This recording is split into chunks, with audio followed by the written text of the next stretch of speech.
Hai Sobat TPMDS dimanapun berada, welcome back to my channel TPMDS. Pemerintah kembali memberikan pengumuman tentang THR dan gaji ke-13.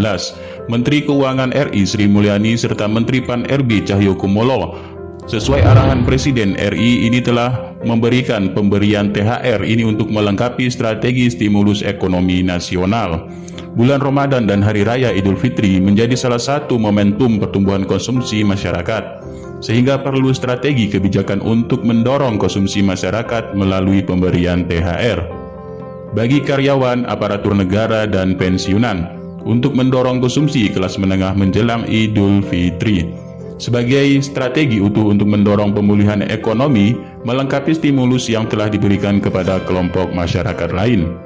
Pemberian THR bagi aparatur negara dan pensiunan dengan tetap memperhatikan keseimbangan dengan pelaksanaan program yang lain dan dalam batas kemampuan keuangan negara.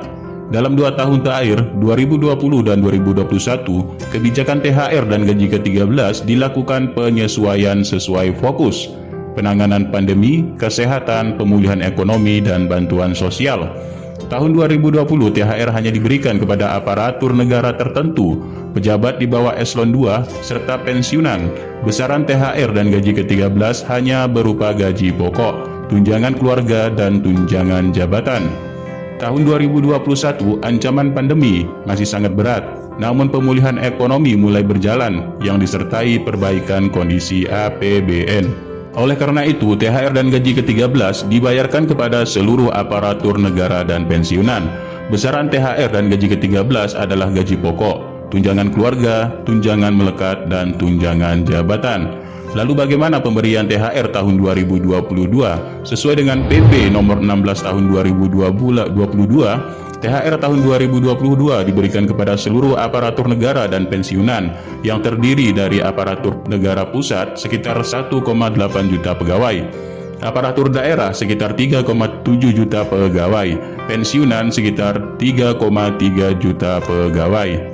Kebijakan pemberian THR pada dasarnya telah ditampung dalam APBN tahun 2022, di mana anggaran untuk penyaluran THR sudah dialokasikan melalui kementerian lembaga dengan total sekitar 10,3 triliun untuk ASN pusat, TNI, dan Polri.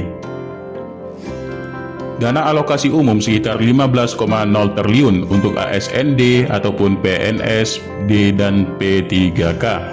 Dan dapat ditambah dari APBD tahun 2022 sesuai kemampuan fiskal masing-masing pemerintah daerah dan sesuai ketentuan yang berlaku, serta bendahara umum negara sekitar 9,0 triliun untuk pensiunan.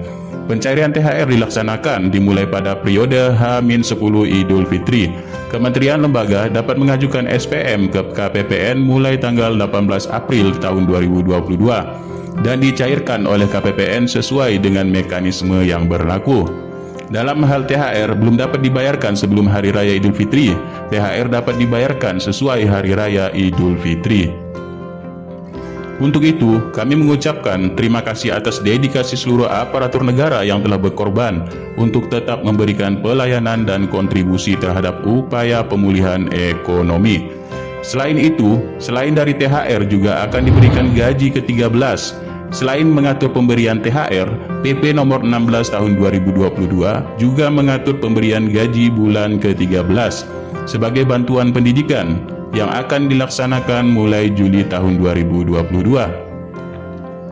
Dengan komponen dan kelompok aparatur penerima yang sama dengan THR tahun 2022, untuk pengaturan pelaksanaan teknis THR maupun gaji ke-13, dengan Permen-Q untuk yang bersumber dari APBN dan Perkada untuk yang bersumber dari APBD.